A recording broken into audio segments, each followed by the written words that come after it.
Welcome to the What Really Happened radio show. Putting America first, second, and third. Here is your host, Michael Rivero. And aloha, America. Welcome back to the show here. It is Thursday, July 25th, 2013. And we got a lot of stuff to talk about today. The phone lines are open, 800-313-9443, 800-313-9443. Manny is sitting in our control room, twiddling the dials, keeping us out of trouble here. Couple of program notes. Next Tuesday, July 30th, we're going to have Kevin Annett on the show. This is in regards to this horrible scandal up in Canada. The residents' indigenous schools, which were all funded by Canadian tax dollars but operated by the Catholic and Anglican churches.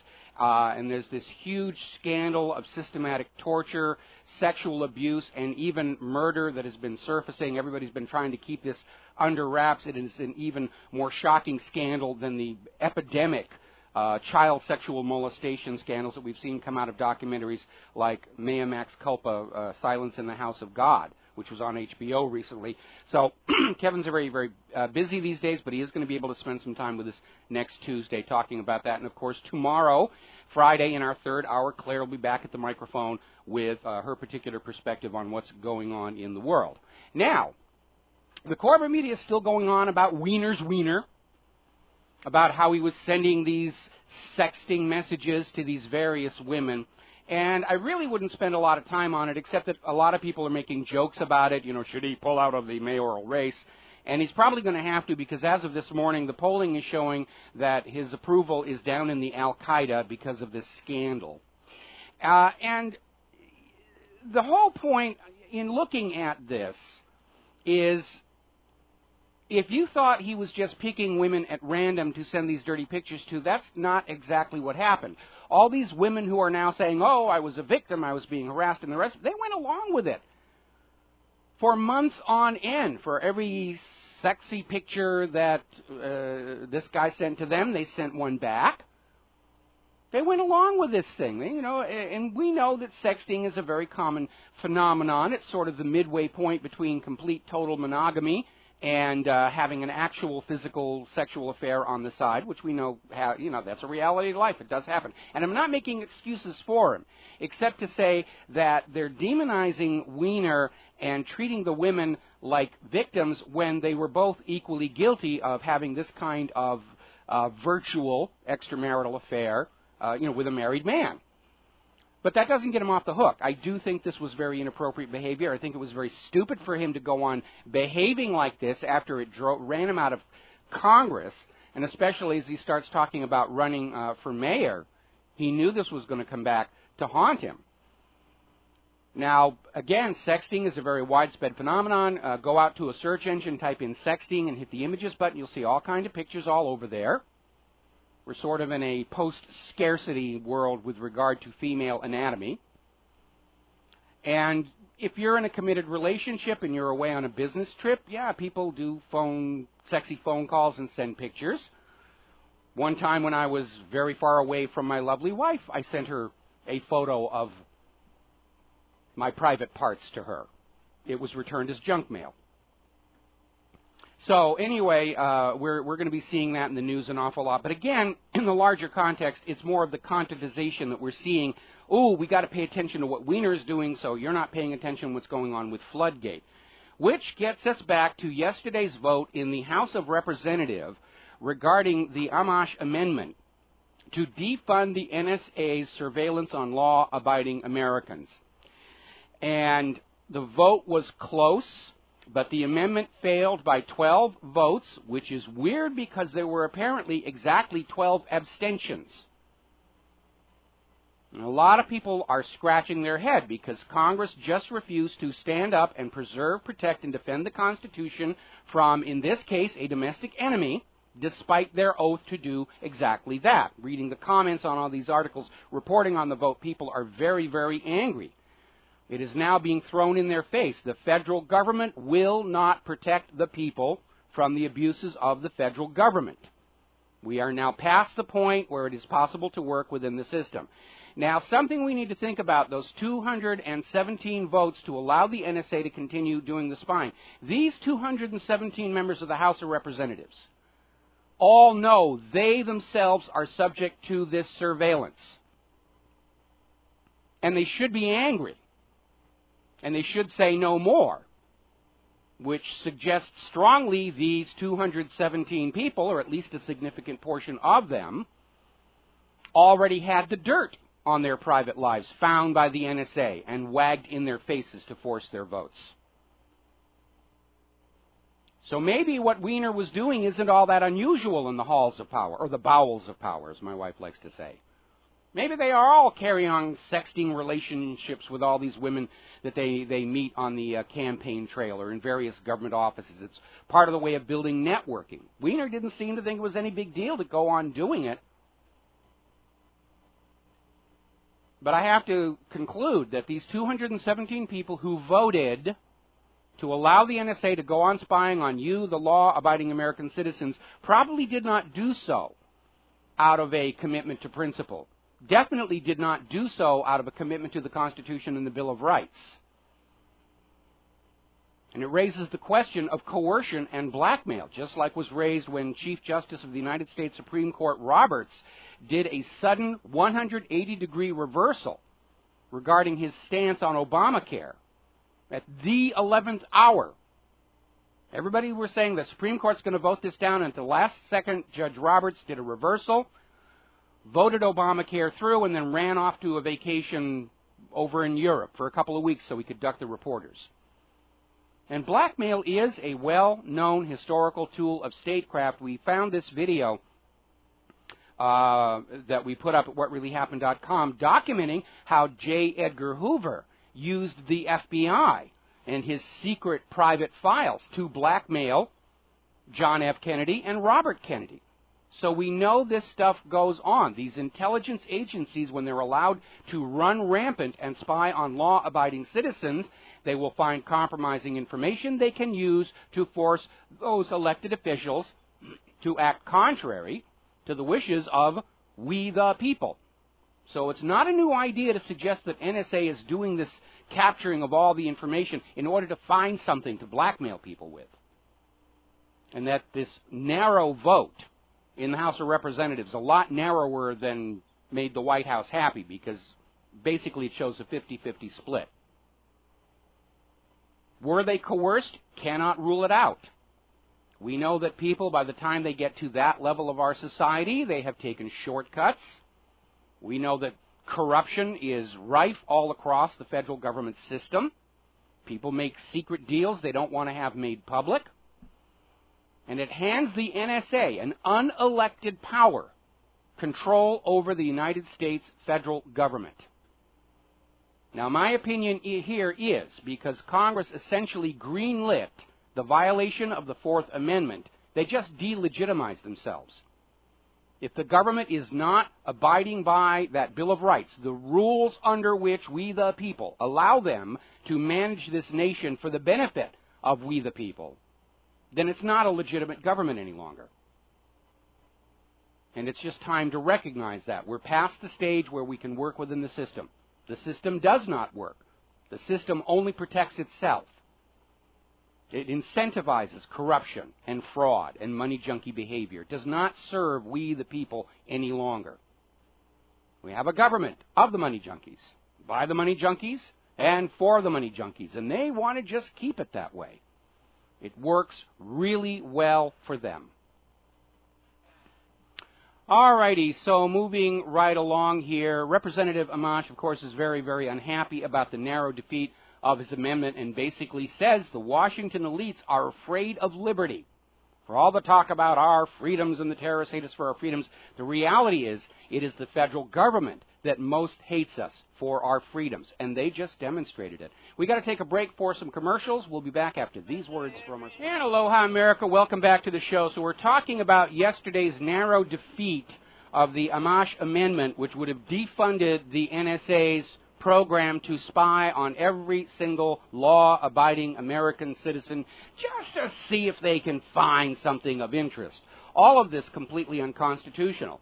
The mere existence of this spy program in complete violation of the Fourth Amendment, delegitimizes the entire federal government.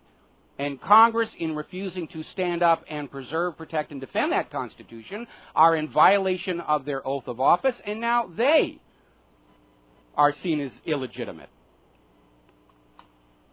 Now, U.S. cloud-based computer firms are already feeling the backlash as more and more computer users recognize the vulnerability of data placed on somebody else's server, out on the cloud, out on Facebook, out on Google, out on MySpace, on all that stuff. They're starting to pull back. They're taking their data back and putting it under their own control. They're putting it on USB drives that can be physically unplugged from the computer when they're not using that data. The American people now understand even the pretense of any kind of respect for the privacy of the American people from the federal government is gone. It's evaporated. The new motto of the U.S. government is, we're watching everything. It's probably why they put that eyeball up on top of that unfinished pyramid on the back of the $1 bill. We see everything, which was the same hoax, the same scare tactic the Gestapo used against the German people during that very unfortunate time in Germany's history. And now we're there. We're in the same position. Informants everywhere, use of torture, concentration camps, extrajudicial execution, extrajudicial imprisonment. A corporate media that is nothing but a handmaiden for propaganda dished out by corporations and the U.S. government. We're there, and invading nations on the basis of lies, made-up threats that don't exist. The United States has become the Fourth Reich. It's getting really ugly out there. So people are pulling back from the cloud. They're pulling back from that model of, I'm just going to have a little tablet or terminal here, and I can trust these giant corporations to hold my data safely. Meanwhile, amid rumors that Russia is going to allow Snowden to leave the airport and basically live in Russia during this whole brouhaha, and that rumor's going back and forth, oh, no, he's still at the airport. He doesn't have the paperwork. Yes, he does. A lot of conflicting information. The United States has ratcheted up the rhetoric against Russia. They are now demanding that Russia return Edward Snowden. Immediately turn him over. And I don't think they're thinking very clearly over there at the White House. It's probably all those SSRIs they're on. Because by making these kinds of statements, they're making it impossible for Putin to return Snowden to the United States of America. Because if he does that now following these statements, it's going to look like Putin is bowing to U.S. imperial authority. And Putin can't do that. So if the White House really wanted Snowden back, they should have toned down the rhetoric and said, let's negotiate, let's talk about the rule of law. But when the White House gets up there and makes demands of Russia to return Snowden immediately, they have created a political climate in which Russia cannot comply. Even if they were favorably disposed to sending Snowden back before, they can't do it now. There's some very, very bad thought processes going on over there at 1600 Pennsylvania Avenue. They're not thinking clearly. They're purely reactive. They're letting their arrogance and their tempers get the better of them. I think at this point, Obama's just surrounded himself with a bunch of high-priced yes men and yes women who'll just tell his Obama-ness whatever he wants to hear, what they think he wants to hear to preserve their very highly paid and prestigious phony baloney jobs. Obama doesn't seem to have anybody on his advisory staff that's actually trying to tell him in some common sense on how to handle these situations. Meanwhile, down in Florida, there are more and more calls for new investigations into the FBI's apparent killing of Ibrahim Todashev, who was supposedly a witness that could link the Tsarnaev brothers, the alleged Boston bombers, with an unsolved drug-related murder where one of the Tsarnaev brothers knew one of the people who got killed. That's the only connection. But the propaganda here is to find some way to demonize the Tsarnaevs in order to get people to stop paying attention to all of the odd inconsistencies of that false flag. This is what it was. The photos of the exploded backpack bombs showed black nylon backpacks, which happened to match exactly the ones being worn by those security contractors.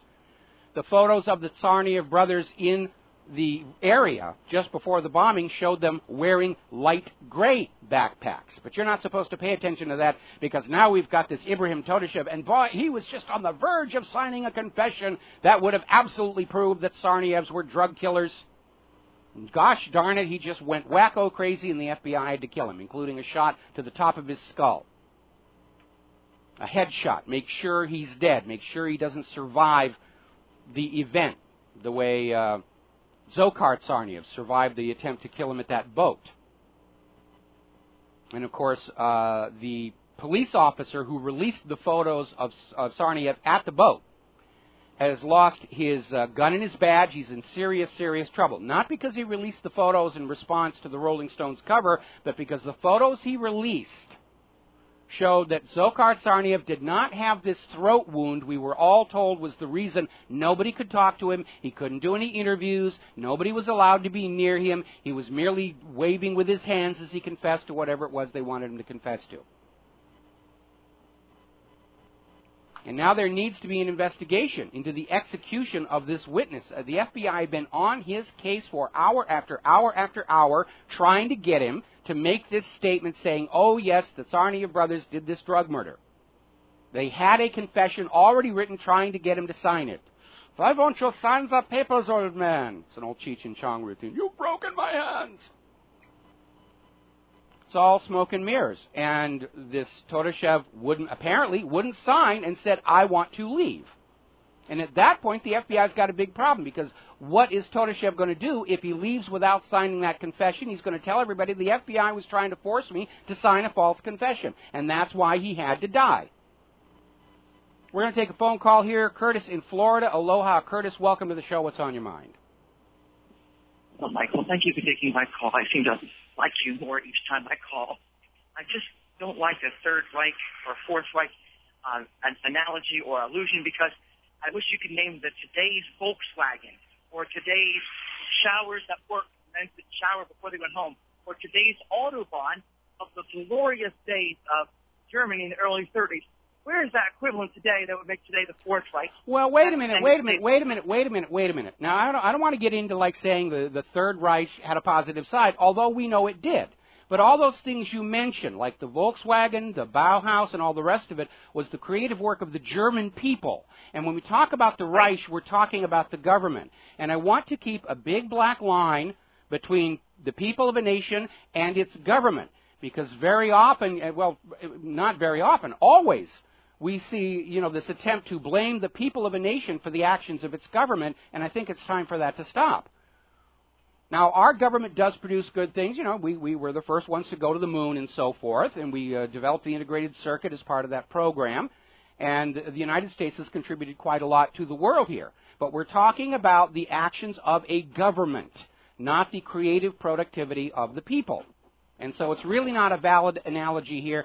Got to let you go. We got to do a break for commercials, and we'll be right back. Aloha, America. Welcome back to the show. And those 217 members of the House of Representatives that refuse to stand up to the NSA's unconstitutional surveillance of all American citizens are now scrambling for damage control, because the phones are lighting up in the House of Representatives from constituents saying, how could you vote against this amendment to shut down the NSA spying on law-abiding American citizens? And apparently the Democratic leadership of the House has come out with their rationalization for allowing the NSA free rein into your mail, your email, your web browsing habits, your credit card purchases, your phone calls, and everything, saying all Americans may be in communication with terrorists. That's their rationalization. You are all now officially, per the Democratic leadership of the House of Representatives, you are all potential terrorist suspects. We're back to this hysterical fear-mongering. We saw this back in the 1990s with the militant feminists saying all men are potential rapists. Actually, we aren't. The vast majority of men are very well behaved. I know I am. That's why I'm not in Congress. But that's their rationalization. You could be talking to a terrorist. Well, until you know for a fact that I am, the Fourth Amendment says mind your own business. And the message out of this vote of the House of Representatives is very, very simple. The government does not guarantee your privacy any longer. They think your privacy is a threat. So you yourself personally will have to take responsibility for keeping your life private from the government and the corporations. If you're developing a new product for your business, you have to take steps to make sure that some government bozo isn't stealing that information and rushing off to the stockbroker to buy stock in your company, which is insider trading, because they've been caught doing it before. If you are going in for a bidding session with other manufacturers on a contract, you have to take steps to make sure the nature and amount of your bid is protected, lest the FBI or the CIA or the NSA come in and find out the amount of the bid so they can tell their buddy over at the other company what he has to underbid to win the contract, because they got caught doing that up at the Seattle Asia-Pacific Economic Conference. You are responsible for your own privacy and security against a government that cannot be trusted with that information. It is time to get off the grid, to de-link. Throw away all those supermarket shopping cards. They don't really save you all that much money. It's just another way for the government to watch what you're buying at the store, to make sure you're not buying a combination of products that could be used to make a terror weapon. We used to talk about how the government of Israel was just incredibly paranoid. Well, they just took the silver medal to the United States. The United States government is just panicked out of their gourds, afraid of you, the American people. That is the only reason this government has taken billions and billions of dollars at a time when we can't even keep the schools open or the roads repaired, and spent it on a system to watch everything you're doing. They are afraid of you. They're out of their minds, scared of you. They're paranoid. And again, I have to wonder how many of these people in government are taking these SSRI antidepressants, because they are not good for your thought processes. Go over to ssristories.com and look at all these case studies of people who just went crazy on these medications. Almost all, possibly all, of these mass shooters they're waving around to justify a gun grab were either on or withdrawing from these medications. We don't know whether it was all or not, because more recently the medical records are being kept private.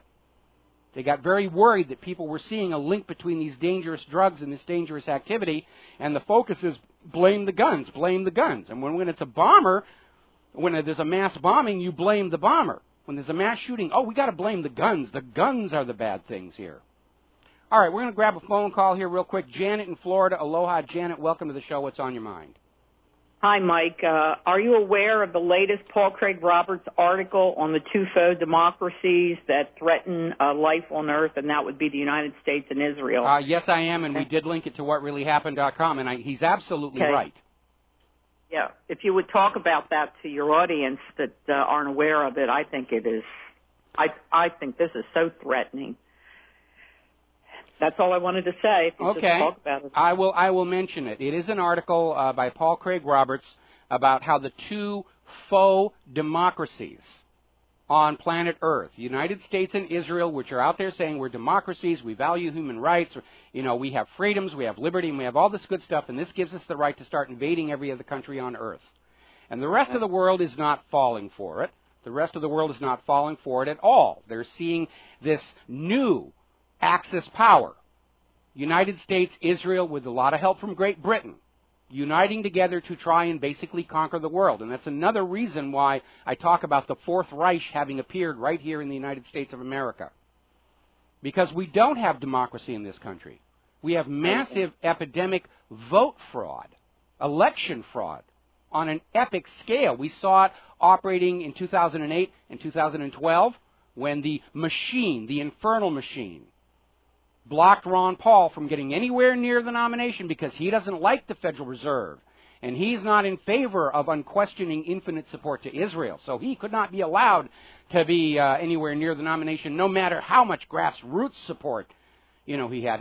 To paraphrase Henry Kissinger, the issues are far too important to leave to the voters, and that's the attitude that we see prevailing. So we're not a democracy, and we're not a republic, not when we have a spy agency, intelligence agency, gathering information on all of our judges, officials, members of Congress, even the president himself, with which to blackmail them.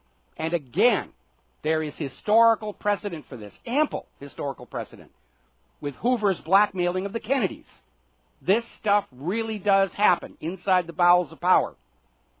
The only difference between then and now is the American people understand that's what's going on. So the illusion that we are a republic with a democratically elected leadership is gone. It's machine politics. We will pick two people and you get to choose which one you want. And then whatever happens afterwards, you can't complain about it because this is what you voted for. Yes, we're torturing people. Yes, we're throwing children out of school for even talking about guns. But you voted for this. Last election, you got what you wanted. No, we didn't. We got what they put out for us. Long before any American walks into a voting booth, the machine winnows out any candidates who might even have a thought of concern for the welfare of the nation as a whole and the American people. Don't want those people in there spoiling the party. You need to remember, the moral and the immoral are mutually exclusive societies. Neither one tolerates the presence of the other. And that means when a government goes bad, it goes all the way bad. There are precious few rare exceptions, like Ron Paul or Cynthia McKinney, who are now out of the system. They've been ejected because they're not willing to play the private central bankers game. They're not willing to kowtow to Tel Aviv. And the machine guarantees you will never, ever get the chance to vote for somebody who could actually make your life better. So we are no longer a democracy. We have the pretensions of one. We have the pretensions of freedom. Even as we watch the House of Representatives greenlight the NSA watching everything that you do because they're that afraid of you. Now, we have been talking a lot, especially in the wake of the very violent death of reporter Michael Hastings, on the revelation that along with having backdoored all of the Windows computers out there, backdoored the Apple computers out there, backdoored routers, backdoored your tablets, your cell phones, and all the rest of it, that apparently there seem to be backdoors into modern cars' computer-driven operating systems. Your modern car, just coming off the dealer lot, has dozens of microcomputers in there on a network. Your car has a LAN. And it's plugged into the car's cell phone connection if it has one, the Bluetooth, the Wi-Fi. These cars are completely wired up like your home is. And more experts are looking in and seeing very easy ways to take over remote control of a car from a distance and cause it to do things the driver does not want. There's a video of one such test drive where that we put at whatreallyhappened.com, where there's a driver driving this car, and in the back seat there is a security expert who has gained control over the car's electronics, over the Bluetooth interface, I think it was. And he's sitting in the back tapping on keys, and even to the point of changing the steering, because these cars that have automatic parking, it has to take over the steering wheel. And you could assassinate somebody remotely. You know what the giveaway is? If there are no skid marks in front of the impact, then it was a remote assassination. We'll be right back. And aloha, America. Welcome back to the show here. And apparently Michelle Bachmann and Nancy Pelosi are standing up there trying to defend the House of Representatives, saying, now is not the time to defund the NSA because all Americans are probably talking to terrorists here. Well, that opens up a rather interesting possibility, because all those members of Congress are there in that building, that giant one-stop shopping center for corruption, because they were voted in there by the people, which means if they think the American people are all terror suspects, then members of Congress are being supported by terrorists and terror suspects, and we should send them all down to Guantanamo for a good waterboarding. They're getting pretty desperate with some of the propaganda excuses out there. No consistent focus, no consistent narrative. They're just thrashing around. Going to take a phone call here. Scott in Wisconsin. Aloha, Scott. Welcome to the show. What's on your mind? Hey, Brother Mike. I love you, brother, for standing up for the truth. Hey, I got some information here that I challenge and for you, too, unless it moved. I'm standing here with Declaration of Independence in the Constitution of the United States Handbook. Where you can get it is the Heritage Foundation. I don't know if you could check that out and post that on your thing where people can get a copy of the Declaration of Independence in you can find it with a web search. I mean, the National Archives not only has a complete text transcription, it's got very nice high-resolution scans of the original document, which is kind of cool. You know, I go in and peek at my ancestor's signature from time to time to remind me what America is supposed to be. But what is your point about the Declaration and the Constitution? Okay, well, you know, if you go into the Declaration of Independence to Section 4, and I'll just read this out of here. The President, Vice President, and all civil officers of the United States shall be removed from office on impeachment for conviction of treason, bribery, or other high crimes and misdemeanors. That's the Constitution, not the Declaration.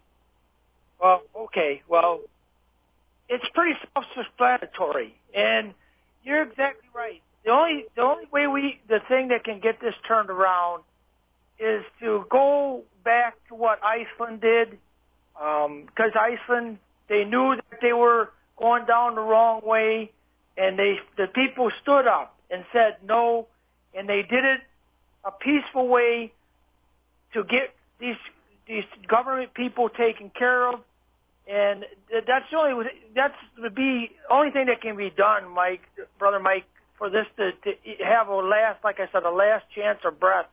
But people, get that Constitution book or get online, like he said. Read the words, and that really puts in perspective, Mike, of how crazy this government is. Well, let me give my call. You got it. Let me give you a little historical context. When the Constitution was written, okay, the reason they gave the power of impeachment to the House was it was supposed to represent the will of the ordinary American people, and the trial for removal from office was handed to the Senate. But at that time, the senators were appointees of the state's governors in order to protect the interests of the states against the federal government.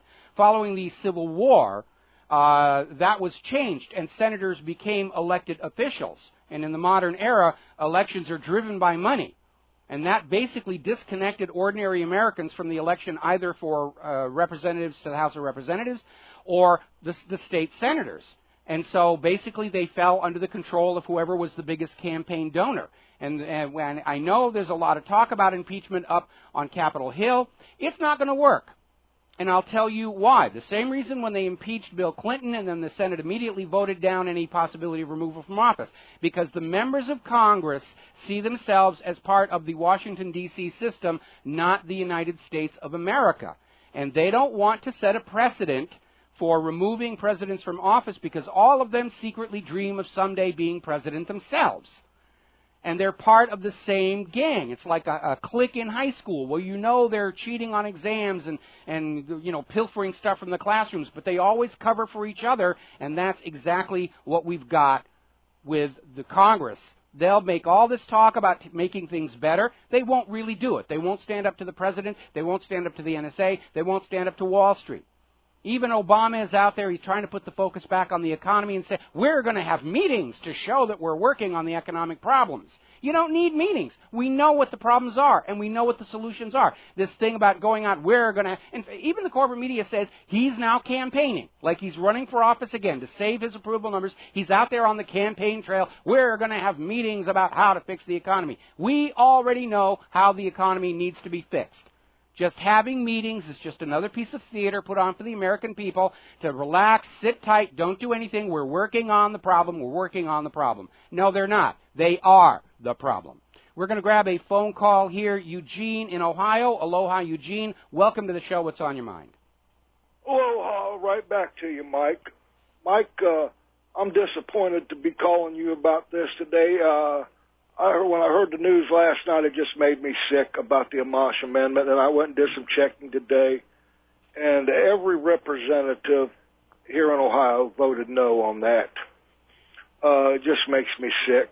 I called, and my representative, I live here in the 12th District, Pat Teaberry, And I've been watching this guy for a while now because he has made some pretty awful votes here in the past. And let his office know today how unhappy I was, and let them know that I was trying to start me a website about Pat Tiberi and his voting record and how he helped dismantle the Fourth Amendment yesterday on his vote, along with the rest of the representatives from here in Ohio. I don't understand it, Mike. I don't understand it. A sickening feeling at the pit of my stomach this day. Well, I think what you're doing is the right thing. Start a website, talk to everybody. There's a lot of anger out there. That's why we've got Bachmann and Pelosi out there saying, yes, we agree that this NSA spying is wrong, but really we shouldn't do anything about it now. And again, it stands to reason, with members of Congress knowing that they themselves are being spied on by the NSA, and they had a chance to shut it down. The only explanation for their voting down the amendment was the NSA already got the goods on them. Maybe found all of their sexting messages to their female acquaintances in the political world.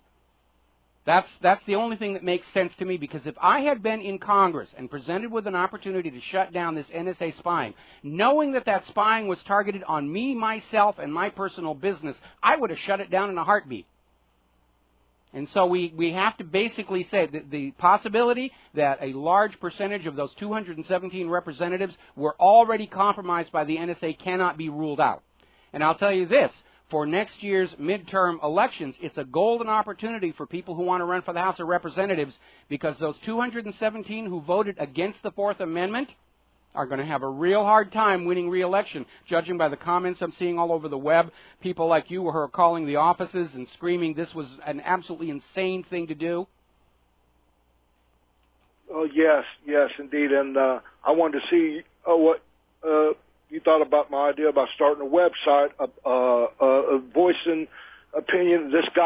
Put this guy's voting record, every bad thing that he's ever did to us here in Ohio, and putting that out there. Do it. Send in the link. I'll link it from whatreallyhappened.com. I'll drive a lot of traffic your way. In fact, that's an open invitation for anybody that is living in a district that has a Congress critter that voted against this amendment, voted to violate the Fourth Amendment. If you're setting up a website or a discussion or whatever, send me the URL, and I will post them to whatreallyhappened.com, and we'll throw some traffic your way. Well, bless you, Mike. I love you, man. I just want to say that and keep up the good work, man. I will do my best for as long as I can. We need more of you out here, Michael. We need more of you here in our country. Keep up the good work, Mike, and thanks for taking my call. You're welcome, and thank you for the very, very kind words. Boy, if there was ever a time for you to get angry about what's going on, this is it. The United States Congress refused to hold to the Fourth Amendment. We'll be back after news and commercials. And aloha, America. Welcome back to the show. Now, Benghazi is back in the news. The Congress is trying to hold hearings. We are hearing all these comments about how the survivors of that incident are being coerced into silence. There's talk about forced signing of non-disclosure agreements, all kinds of threatening going out to basically not say anything that is not coming out in the White House talking points. And it was rather interesting because earlier today on Fox News, they had a former Special Forces commander who came out and as part of his presentation about just how shady this whole thing looks. And he included the comment, was this a stunt for political gain? So more and more people are apparently coming forward with the same idea. I'm not the only one out there saying this. And what I think happened in Benghazi is very, very simple. Last summer, the polls were showing Obama and Romney pretty much neck and neck. A lot of the polls had Romney ahead. A lot of the corporate media were already predicting Obama was going to be a one-term president, and we were going to have Mitt Romney in the White House, which was not a pleasant prospect either, voting for the lesser of two evils. Now, Obama was trying to cash in on the raid in Abbottabad, where they killed that old man and claimed he was Osama bin Laden. And we know the real bin Laden died of natural causes in December of 2001. His funeral was reported in all the foreign press. Even Fox News at one point said, yes, bin Laden is dead. Then they backed off because the U.S. government needed to wag Osama bin Laden at you to keep you supporting the war on terror and the invasion of all these countries, even though all of the bin Ladens since the end of 2001 were obvious fakes and frauds. And did you notice how over time the image of bin Laden got younger and younger and healthier and healthier? In 2001, he was on the verge of death. Well, actually, obviously, because he died. And the more recent bin Ladens, I mean, you could see where the makeup was being put on. And these are now the officially accepted photos of Osama bin Laden, and they're complete fakes. And following this announcement that they had gotten bin Laden in Abbottabad and then dumped his body in the ocean, they flooded the net with all of these very easily discredited and exposed fake photos trying to prove they'd gotten the real bin Laden. And after all that initial rush of photos were discredited by a certain retired visual effects supervisor living in Hawaii, the White House said, we will release no more pictures out of respect for the dead, blah, blah, and so forth, and so forth. So Obama was not getting a lot of traction from the I got bin Laden, because pretty much everybody understood it was just another in a long series of political hoaxes coming out of this government. So last summer, Romney's slightly ahead, Obama's very worried, and he needed a PR stunt with which to build his approval to show that he was a strong president. And what I think happened is that somebody pretending to be Al-Qaeda, Special Operation Group, were supposed to go into the Benghazi consulate and take the ambassador and some of the staffers hostage. Oh, my goodness, another hostage crisis. And Obama was going to let the story build and build and tension and tension. It was going to capture the corporate media. Nobody was even going to be paying attention to Mitt Romney while we had a new hostage crisis on our hands. And then Obama was going to resolve the situation, either with a prisoner swap or send the SEALs in to rescue the ambassador and look like a hero. He was not going to be another Jimmy Carter that just let the Iranian hostage crisis go on for month after month after month. He was decisive. Obama took charge. And this is the reason all these special forces units were ordered to stand down and not interfere with what was going on at the consulate. The CIA at the annex were told, stand down, don't go over there, stay where you are. We know there was a Predator drone overhead of the consulate while the attack was underway. And because the Predators only have a top airspeed of 137 miles an hour, it means the Predator was deployed before the attack actually began. And what happened was, we know that the CIA in the annex were hearing the gunfire. We know that some of the SEALs refused the stand-down order and went to try and help the ambassador. And by looking at Google Earth, you will see that the consulate is surrounded by residential areas full of Libyan people who do not really like the United States of America, ever since they were blessed with a brand new private central bank issuing the public Libyan currency as a loan at interest.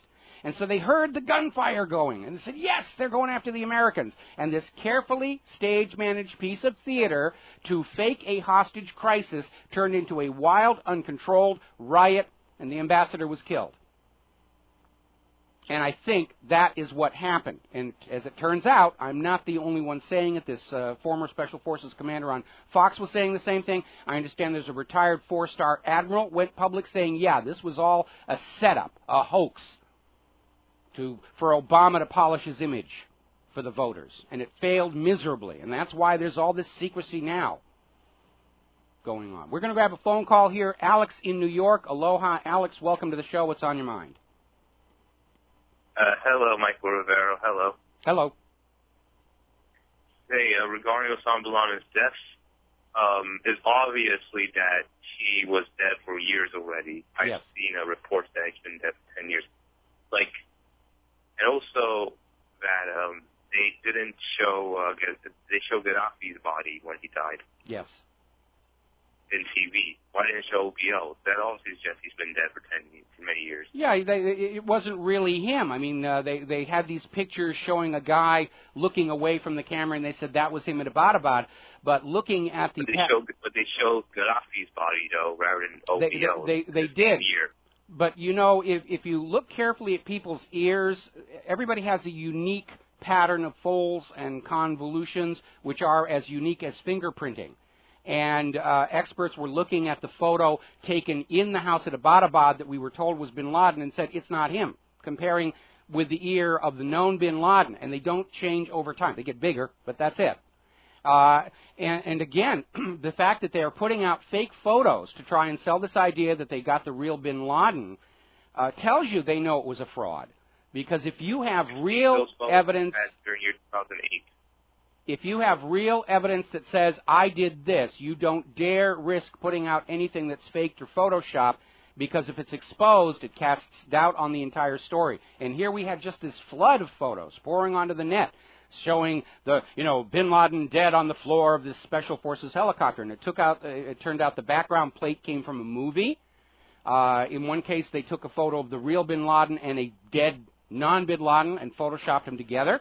And we found the source images for all this stuff because that Google drag and drop image search is a really powerful tool to find the elements that are used to create these fakes.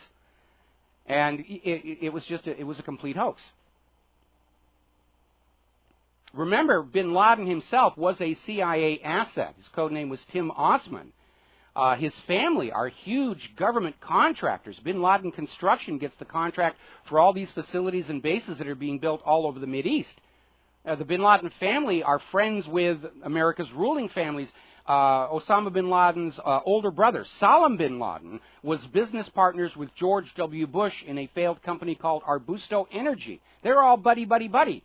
And they got Osama bin Laden and said, here, we're going to turn you into this big media icon and hero. And send him over there to Afghanistan to help with the Mujahideen in Charlie Wilson's war to kick out the Soviet Union. It's all smoke and mirrors. And Obama got caught faking another hoax about we got bin Laden.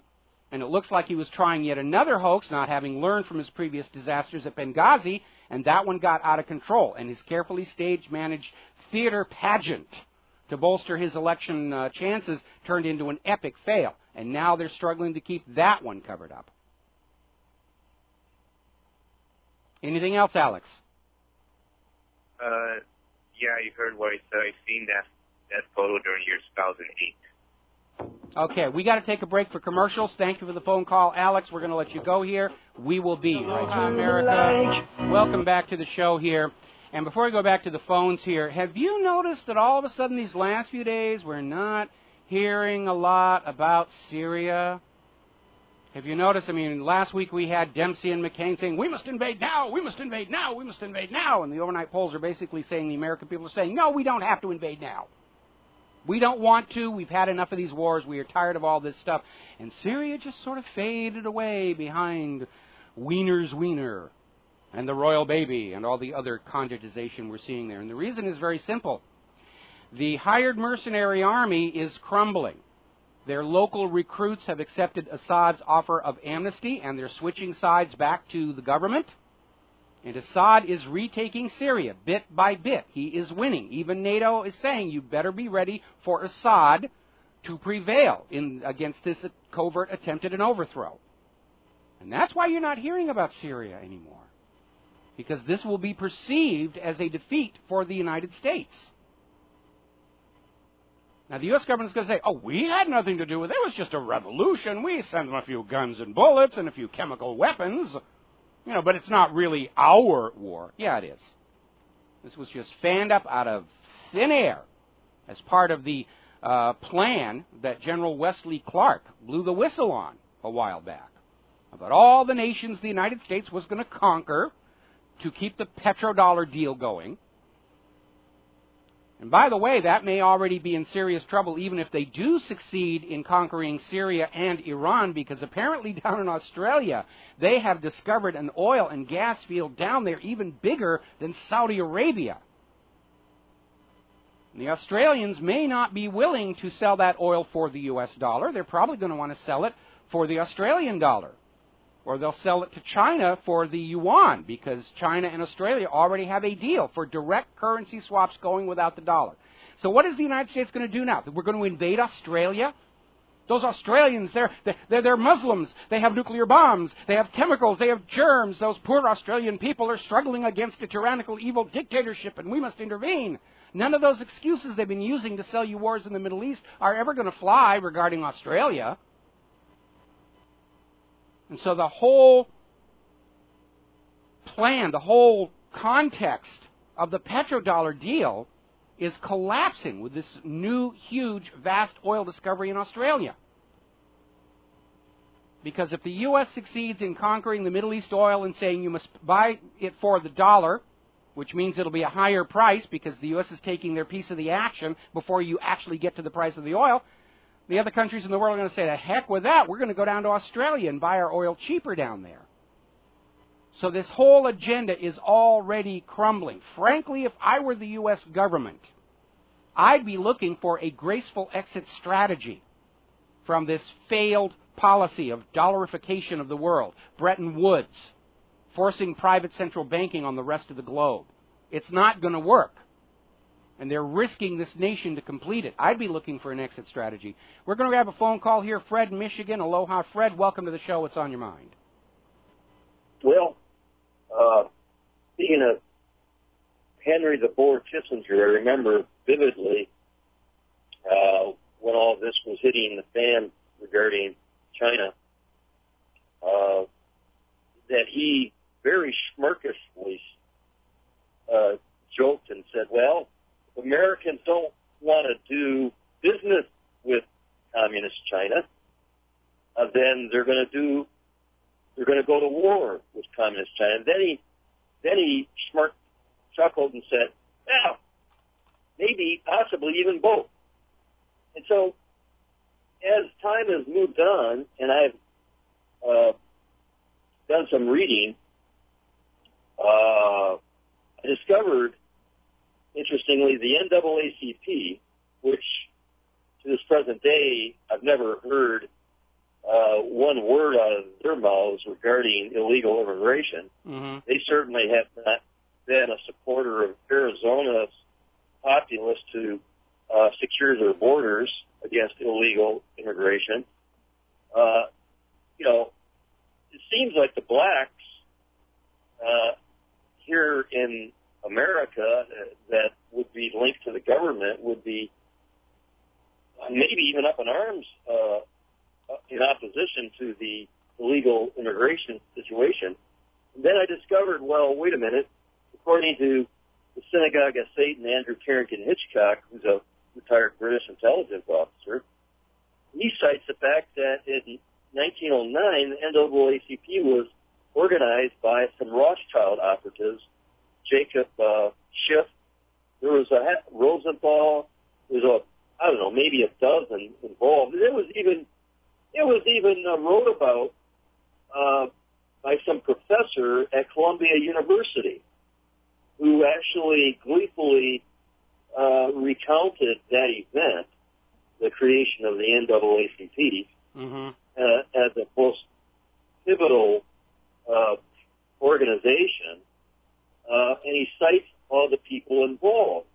And so why would, the Jewish financiers form this NAACP, and yet they've never spoken. It's divide and conquer. It's divide and conquer. Organizations like the NAACP have, let's be blunt about it, it is a racially biased agenda. And it's just part of keeping the people scurrying around each other and not paying attention to what the private central banks are doing. That's why they've gotten away with the Federal Reserve scam for 100 years now. We're too busy watching our friends and neighbors out of concern that we have been told they represent a threat to our way of life because they're a different color or a different religion or a different orientation. They don't represent a threat to it. Whatever my neighbor is doing in the privacy of his own home does not affect me at all. But that's the message we're constantly being told, that this group is plotting to force their way of life on this other group. And it's just all divide and conquer. And you will see a lot of these organizations that are supposedly there, with noble intent, are actually increasing the illusion of, well, in this case, racial divide that may not really be there. We see it fanned up in, TV. Hollywood movies and TV are always reinforcing these quite unrealistic stereotypes of this group acts this way and this other group acts that way and so forth. And I think when you go back and you look at the funding of many of these organizations, you need to look for criminal intent. And I'll give you a really good example out of history. Back during Prohibition, when alcohol was banned, it came out that organized crime had been using cutouts to fund the temperance movement because they understood if alcohol was made illegal, their hooch was going to be worth 10, 20 times as much. Before Prohibition, alcohol was pennies per gallon. After Prohibition, $10, $20, $30, $40, $50 a gallon. And that was what allowed the cash flow from this contraband to literally reshape American politics. Look at the Kennedy dynasty. Old Joe Kennedy was a rum runner. That's where he got his money. He laundered it through the Boston Archdiocese to try and make it look clean, and then he ran his kids for Congress and the White House. When you have that kind of an operation going on, where people are trafficking in banned substances, they are making enough money to literally reshape the government into their own interests. Of course, Bobby Kennedy sort of broke ranks and went after organized crime. That's why one of the reasons they had to shoot him. Well, what you're causing me to think about here, Mike, is what one of the callers to, I think it was one of the Sunday programs, about the Federal Reserve currency being fiat currency, and the guy said that a Title 12 of the United States Code, I still have to get to the library. Okay, we got to take a break for commercials. I'm sorry, we got to let you go here. We'll be right back. And aloha, America. Welcome back to the show here. And just a real quick comment about Republic Broadcasting's online store. There are some very cool products in there. I've actually got a couple of them myself. I got the little radiation meter back when Fukushima was doing its thing. And it still works. The battery just lasts forever, and it's always giving you a little click so you know it's actually alive and out there. So they got some good things there. There's some nice shortwave radios if you want to get into shortwave listening. Always get a radio that will listen to single sideband so you can hear the ham broadcasters. Very often they're at the forefront of getting real information out from areas where terrible tragedies have occurred. We're going to go back to the phones here. Richard in Washington, aloha. Welcome to the show. What's on your mind? Aloha. Good thought-provoking oversight of what's happening in the real world. But something that's not mentioned, and I think we ought to keep bringing it up, is the Federal Reserve Charter expires December 23rd, no, it doesn't. 2013. No, it doesn't. I'm sorry. It doesn't. The original charter for the Federal Reserve was a 100-year charter that was passed in 1913. But in the 1930s, Congress amended the charter to make it open-ended. So it does not have an X date to make the slavery permanent. Now, Congress, of course, at any time can vote to revoke that charter. Unfortunately, they are all dependent on the very generous campaign donations coming out of Wall Street, and they're not likely to do that. But the U.S. Congress could revoke the charter and repay to the bankers the $1 billion that the bankers basically put into the government as part of the deal to force through the Federal Reserve Act. These days, $1 billion just isn't a lot of money. But especially when you're printing it. Well, yeah, especially if the U.S. Treasury goes back to printing the currency, which is what the Constitution said they're supposed to do. I would hold that the Federal Reserve Act itself is unconstitutional because the money creation authority is vested in Congress by the Constitution. In order to change that, should have taken a constitutional amendment. But they'd had so much difficulty with the last amendment they ran through, the 16th Amendment, the Income Tax Amendment, which, as it turns out, nobody can actually prove that it was ever actually ratified. So they decided to do an end run and not bother with an amendment, and they voted through the Federal Reserve Act over the Christmas holiday. And Woodrow Wilson signed it to keep his promise to the bankers in exchange for their campaign donations. And he wrote in his own diary years later, "I have unwittingly ruined my own nation." And he was absolutely right. And I know a lot of people are saying, oh, the Federal Reserve Charter expires this year. No, it doesn't. The original Federal Reserve Charter would be expiring this year, but Congress amended the charter in the 1930s to make it open-ended. There's no X date. That's good information, and thank you for providing that to me. The second thing I wanted to mention was the U.S. Patriot Act. Basically, everybody here should know that that's a lettered abbreviation for United in Strengthening America by Providing Appropriate Tools Required to Intercept and Obstruct Terrorism. Mm-hmm. Now, that amendment was given a 4-year extension, the Patriot Sunset extension, and I believe that expires May 26, 2014. So I'm thinking we're looking for this same scenario you're talking about, where they're going to kind of walk away from the program that they've instituted and start changing their direction. Well, I hate to disappoint you, but we've already seen certain provisions of the Patriot Act that were supposed to sunset have been renewed by Congress, and as the House vote yesterday demonstrates, right now the United States Congress is as terrified of the American people as the government, the White House is. And so I would expect that as the Patriot Act comes up for renewal, it will just automatically be renewed, pro forma. This Congress has proven that they are a life form of 1,000 legs, no brain, and no spine. They're not going to stand up to this power structure. By the time the Patriot Act comes up for renewal, the NSA will have gotten the blackmail information for pretty much the entire federal government, and will just go on doing what NSA wants to do. And some of the statements coming out of the leadership about how now all Americans are probably talking to terrorists or possibly talking to terrorists, they've really gone into this complete paranoid megalomaniac state. And, they're going to do whatever it takes to keep on going, because these are people who will never admit error. They'll never admit overreach. They absolutely hate and despise the Constitution. They resent having to play by those rules. A few months ago, we saw these trial balloon articles in the New York Times and MSNBC about how, really, we should just get rid of that Constitution and the Bill of Rights because the government will function much more efficiently without them. Yeah, kind of like Nazi Germany functioned really efficiently without all the German civil protections, but I don't think we really want to go down that road. But don't you think the expose of all this abiotic oil that's now taking place in the media is going to trigger a new approach to, the energy, petrodollar, et cetera, as you pointed out? I would say that probably compared to that find down in Australia, it's not as big an impact. But the abiotic origin for oil has been, growing in public awareness for several years now. This idea that we are not, in fact, putting the remains of dead dinosaurs in our gas tanks, that there are these deep crust microbes that are cranking out methane, and under the tremendous heat and pressure down there in the crust, the methane forms longer chain hydrocarbons, which is what we call petroleum.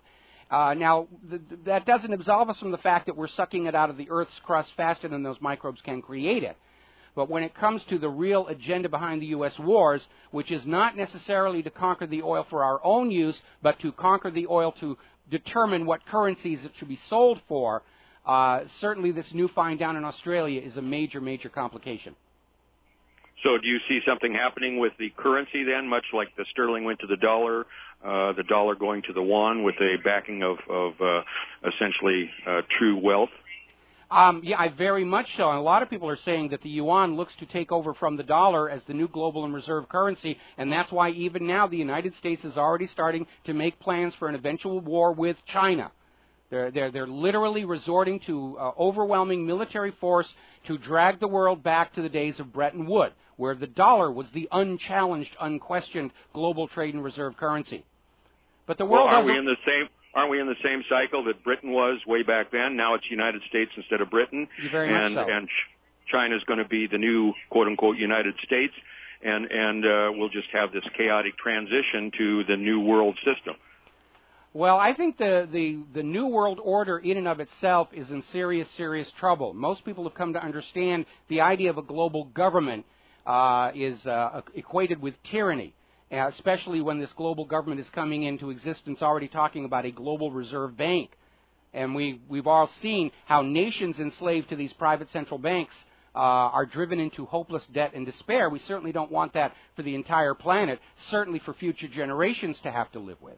I mean, if you really think about that whole private central bank Ponzi scheme where they're racking up this unpayable debt and then they just push it off onto future generations, kids who are born in the United States right now, they're not 18, they're not able to vote, and yet they're being told you will spend your lives working and turning over your work product to pay this debt from the past. without their choice, without their permission. That's slavery. We are slaves in this country, and our slave chains are made out of Federal Reserve notes. Well, I think the whole world is slave, and that's why I keep bringing to the fore the book Caesar's Messiah by Joseph Atwell. Basically, they told us when they took over at the year zero, we've been a one-world system since zero, so that's 2013 years. I don't see that changing in any way other than the fact that they're going to redesign it so that we are confused and disoriented as always and keep being slaves within the system. Well, I would disagree that we've been a one-world system all along. I mean, we have too many world leaders with too big egos that don't want to be subservient to an authority higher than them, even in the case of the imaginary playmate in the sky. They're very much a victim of their own megalomania. And we are seeing just this constant factionalization and economic war between nations going back and forth, and right now the United States is losing that. I know a global government sounds like a really good idea, but I'm absolutely opposed to it. It would simply create a one-world government that would do nothing but preserve itself in the status quo. It would be an end to social evolution, would be an end to having an optional way of living your life. And let's just imagine this. What if there had been a global one-world system back in the 1930s and 40s when Hitler came to power, and there would have been nobody there to stand up to him to say what you're doing is wrong in these areas and we need to stop you? But the template for the New World System is 1984, the trilateral perspective. You have to have three different interactive nation states, quote unquote, to fight amongst themselves to create the illusion that your nation state is superior and or defending itself or whatever. That promotes Congress when there is no reality of war anymore because the people won't go for that. Yeah, well, you're right, and the whole idea in 1984, war existed for no other reason than to grind up work product in order to give the people something to do to rebuild. Got to take a break for commercials. We'll be right back. America, welcome back to the show. And before we get back to the news here, I'm watching on Fox. Do you remember a while back when this whole NSA scandal first blew up? And it became known that the NSA is watching every single American, and I kept saying, why aren't they going after the criminals? Why are they going after the hackers and all that other stuff if they got the information? Well, apparently somebody over there was listening to the show because there's been a huge bust of people who've been stealing credit card information. So at least we're going to start getting something of value out of this entire mess. All righty. Over in Egypt, the border guards have caught an attempt to smuggle machine guns and ammunition into Egypt. So it looks like somebody out there wants to try and turn Egypt into the new Syria. If we can't get the Egyptian government to do what we want, let's get them involved in a civil war so they're just off to one side and not a bother to us any longer. Apparently there's been another opposition leader shot dead in Tunisia named Brahmi, and this is about 6 months after another politician, Shokri Belad, was assassinated, leading to protests in that country. The whole place is spinning out of control. Very interesting story, this is over at Foreign Policy, is the U.S. ramping up a secret war in Somalia. Now, we've been hearing a lot of muttering about Somalia all along, and Eritrea. And you'd think with all the problems they're having with the wars that are ongoing, why are they trying to go into Somalia? They have nuclear weapons. No, actually, they don't. They're Muslims. Some of them are, but that's really not an issue to go to war over. Certainly not in the 21st century. Maybe in the 12th and 13th centuries, going to war over somebody's religion was socially acceptable. These days, I don't think so. But if you look at a map, you will see that the reason Somalia is important to the United States and its petrodollar agenda is Somalia and Eritrea control access to the Gulf of Aden. So the U.S., if they are able to garrison Somalia, will be able to say only oil tankers that are in agreement with the U.S. petrodollar policy will be allowed in and out of that part of the Mideast oil fields. That's what's going on over there. Been another drone killing, this one of a 16-year-old American. No accountability, of course. Read another study the other day now saying that of the people murdered by these U.S. drone strikes, 98% of the people being killed are innocent civilians, innocent of any wrongdoing. 98%. Over in Vietnam, there are continuing health studies regarding the use of Agent Orange, which was this defoliant based on dioxin, which is an incredibly toxic chemical. It was actually tested and developed here at the University of Hawaii. They had a military contract. We got a lot of military people all over this island. CIA's here, NSA's here. It was actually an accident where a couple of these college students working on this research project got killed. And there are still places down on the Big Island that are just fenced off where they were testing this stuff, and you can't, to this very day, go in there without serious, serious health consequences. That's one of the problems with these war hawks. It's all about, we need victory now. Well, what happens from all this stuff you use to get your victory now 10, 20, 30 years into the future? Who cares about that? Somebody else's problem. We're still seeing massive birth defects in areas in Iraq where depleted uranium munitions were used. And they know depleted uranium is dangerous. Apparently they found some at the airport in Miami and shut the place down. But it's okay to just use it in ammunition and bullets all over these war zone areas because, hey, it's not our kids who'll be born deformed. Except they're wrong about that, because our returning veterans from the war zones who had to use and deploy the depleted uranium munitions, there's a huge problem with severe birth abnormalities in the families they start when they come back from the war zone. What a horrible, terrible price to pay for your service to the United States military. The sins of the father being visited on the children unto how many generations in the future. We're going to grab a phone call here. Chuck in Texas. Aloha, Chuck. Welcome to the show. What's on your mind? Hey, Mike, did you catch where you were talking about how they can't stop the hackers? Well, they can't catch the people spreading child porn either. But Dan Johnson of Panda, People Against the NDAA, and Stuart Rhodes of Oath Keepers were both, there was an attempted setup on them, like Lou Rudowski, on child porn. And they made it look like Stuart sent it to Dan, and it was, hidden in the files. So anybody who's involved in this this is a pattern now. There's a great video out there. I'm sure if you just do a quick Google search, you'll find it. I'm sure it's going to go viral. I'm doing everything I can to spread it right now. And that is going to be the thing. Well, it's already the thing. I mean, this stunt of breaking into somebody's computer and planting child porn is not new. Especially up in Canada, where they have some very serious, strict laws about child porn, and justifiably so, just so you know where I'm coming from all of this stuff. There were a lot of scandals where various political operatives were hacking into the computers of their political enemies and planting child porn and then making an anonymous phone call to Canada's Child Protective Services and saying, I know this person has child porn. Go in, raid, take a look at his computer, and find the child porn, and it would be a problem. I know in one case, one of these guys who was trying to plant the child porn got caught, and he's the one who went to jail for the child porn. Now, somebody else raised the possibility that the FBI could send out emails with tiny URL contracted links that would go to child porn sites, so that by clicking on the link they could say, aha, we trapped your IP looking at child porn, and we're now going to prosecute you. Now, absent intent, it's probable these prosecutions would not result in a conviction. But in the process of defending yourself from this accusation, a lot of activists are going to be financially ruined. We don't have a wealth of resources with which to hold off harassing lawsuits. But yeah, the other side likes to play dirty. And definitely, we see this. It's been going on all along. I'm glad it's finally getting a little bit of public awareness. But yeah, the other side loves to play dirty. I have a question, though.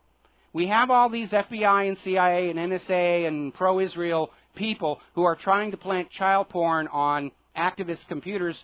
Where did they get the child porn? Are they producing it? Are these agents, these intelligence agencies, going out and sexually molesting children in front of TV cameras to have this material to plant on activist computers? Is there a secret government agency with a black budget to produce this kind of horrific material to be used as a political weapon? That's what I want to know. You pointed out that the kind of sickos that want to be in control of other people's lives are the very people who should not have those positions of power. and power corrupts, and these people have all the power now, or at least they think so. Well, it's just really kind of they some believe amazing hypocrisy. They're out there saying child porn is bad, and yet somebody is creating it in order to have it to plant on activist computers. And they can't catch them. Great show, Mike. All right, thanks an awful lot here. Coming up on the top of the hour, apparently the Senate has finally had another hearing regarding the abuses and war crimes and crimes against humanity taking place down at Guantanamo. Their first hearing in 5 years on this subject, and apparently nobody from the White House bothered to show up to answer questions. So the senators just sat around there and said, yeah, there's a problem there. It's not good for the image of America. Certainly true about that. Meanwhile, apparently the costs for running that Guantanamo torture center have now hit $454 million per year in order to hold 166 detainees, almost half of whom have already been cleared for release. It is known they are innocent of any crimes against the United States of America. They're innocent of any wrongdoing, and still the Obama administration will not let them go. You know why? Because we know from another Guantanamo detainee who was released, Binyam Mohammed, that far worse things than waterboarding have been done to these men. And their bodies bear the scars of tortures inflicted on them. And Obama does not want any of these detainees, even though they know they are innocent, going out into the world where somebody in the independent media can put a camera on them. We'll be back after the news and station identification. Aloha, America. Welcome back to the show. And under the category of desperation on the cusp of madness, apparently President Obama is out there with the idea that the U.S. economy is not going to be able to recover because we're all being distracted by what he calls these phony scandals.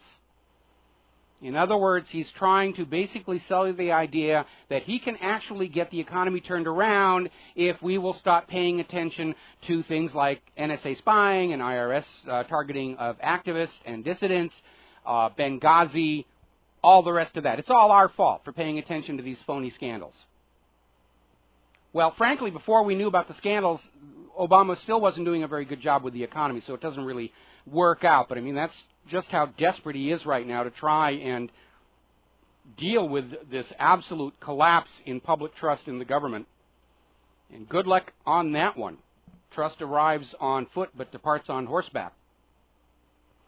Needless to say, this idea of calling all the scandals just phony, implying that this is just made up out of thin air by his enemies to harm his administration and its historical legacy, has prompted, not unexpectedly, a very angry reaction from people, especially those who lost their family members in that attack on Benghazi. And the idea that they are being accused of just being part of a phony baloney non-issue is salt on the wounds, having already lost their loved ones. And so they're basically coming out. These are not phony scandals. Yes, politicians will take advantage of them for political gain, but these scandals exist because these crimes actually did occur. Obama used the IRS to go after his enemies, targeting the Occupy movement, the Tea Party movement, dissidents in general, auditing Romney's top donors. This was one of the articles of impeachment against Richard Nixon, and it ought to be an article of impeachment against the president. We've already told you what we think happened in Benghazi. And you do not insult the memory of those who got killed in that little stage production by saying it's a phony piece of nonsense. We have this NSA spying on every single thing done by every single American. They're already building yet another data center over in Maryland. It's going to be 7 times larger than the Pentagon. Pentagon's going to be having edifice envy, an edifice complex. We need a new building. We've got to have a bigger building than the NSA.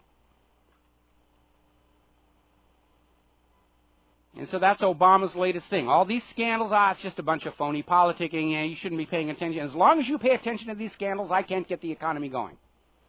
Well, you couldn't get the economy going for the last 5 years Why should anybody think you can do anything differently now? Especially because your solution to the economic problems is to have meetings. We're going to have meetings. See, we're going to have a hearing. We're going to have people talking. We're going to have charts and everything to reassure you we're doing a good job. No, you're not. We'll know you're doing a good job when the high-paying jobs come back, when people stop having their homes stolen through fraud by the banks and mortgage companies. We'll know you're doing a good job with the economy when the manufacturing returns, when we have civilian technology incubators in order to stimulate the kind of technological growth we saw in the 70s and 80s. We need something tangible. We don't need another government report. We don't need another hearing. We don't need another press conference. We, the people, understand that's a complete waste of time. It's just window dressing to cover your failures.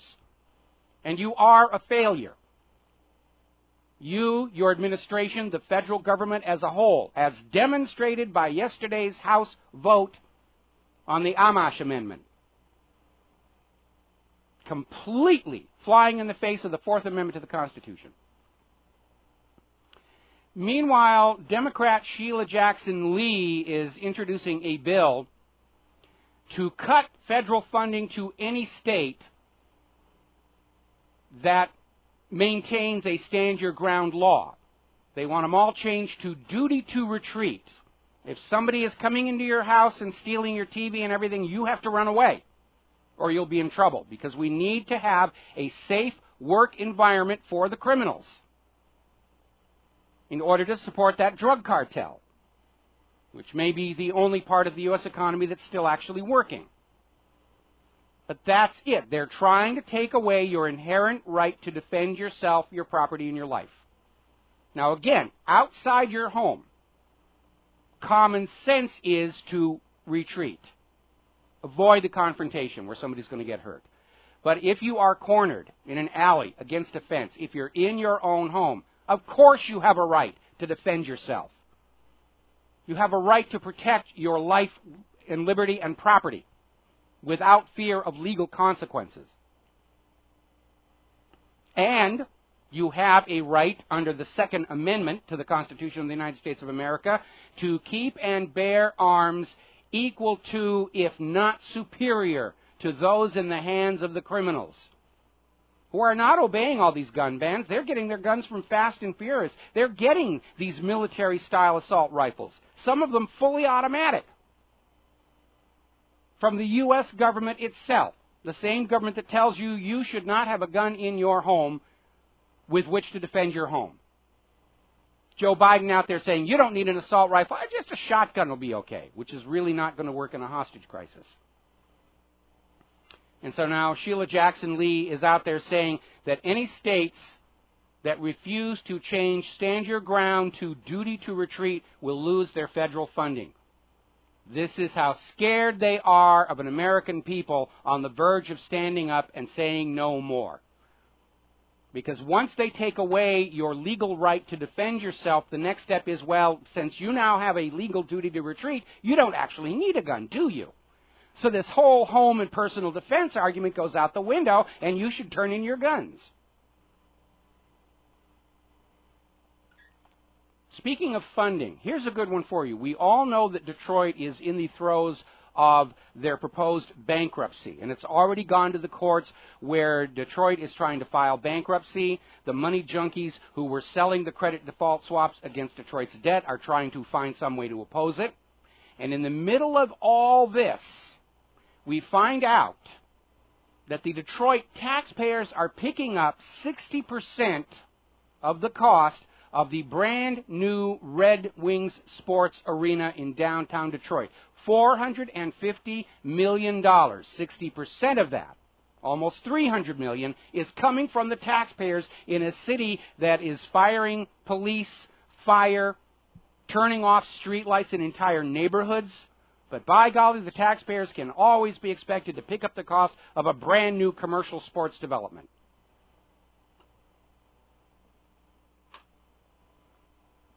It's reached the point of absurdity. No money for schools, no money for hospitals, no money for the roads, no money to keep the bridges from collapsing, but plenty of money for spying networks and sports arenas. They should rename it the Coliseum, because the next step will be having gladiatorial games in there to distract the masses from the criminality and insanity of the emperors. Now, there is a little bit of good news out there. Apparently, up in New York, the hedge fund operated by Stephen Cohen has been hit with white-collar criminal charges that accuse him and the fund of making hundreds of millions of dollars illegally, because insider trading, which is illegal, was pervasive and unprecedented at the firm. Everybody was doing it. Everybody knew they were doing it. It was just an accepted part of their corporate culture. But it is a crime. Whether it's Stephen Cohen doing it inside his hedge fund or the NSA doing it with the information they find about your business plans by spying on you. So they've been hit with an indictment. I think the government has finally realized that they're going to have to start holding some of these financial charlatans to account in order to calm down public fury at how just completely out of control Wall Street is. And I already know what Stephen Cohen's defense is going to be. Oh, you're only going after me because I'm Jewish, you anti-Semites. We'll be right back. And aloha, America. Welcome back to the show here. And the corporate media is still very much focused on Wiener's Wiener and how it is apparently, for all intents and purposes, ended his race for mayor of New York. He's now way down in the polls. Talk about the arrogance of power. After he got kicked out of Congress for this kind of behavior, and he just goes right on doing it and then decides to run for mayor. Is this guy on SSRIs? Or is it just that everybody's doing it and he just got caught inside the Beltway there? I was watching the video where Wiener was trying to basically get his way out of this thing, and his wife is standing by him and watching her face and body language. You know, she's putting on a brave face and standing by her man because she's got dreams of living in Gracie Mansion. And now that it looks like it's not going to happen, boy, she is never going to let him hear the end of this. He's going to be sleeping on the sofa for the next 6 years, I'll bet. Going to take a phone call here. Ed in Dallas. Aloha, Ed. Welcome to the show. What's on your mind? Aloha, Michael. Aloha. Hey, you touched on a subject just a minute ago that really touched my heart. Yes. And that is the gun issue. Yes. There is the reason why, and I want people to understand this very clearly, because I've read the case about 3 or 4 times. The reason why the government is getting so active in trying to take up the gun is because the case of District of Columbia versus Heller, which was decided in 2008, and also the McDonald case in Chicago, wreaked havoc with their trying to pick up the guns. If you'll read the case, especially D.C. versus Heller, D.C. versus Heller opened the door for everybody in America to carry their guns openly on the street. Mm-hmm.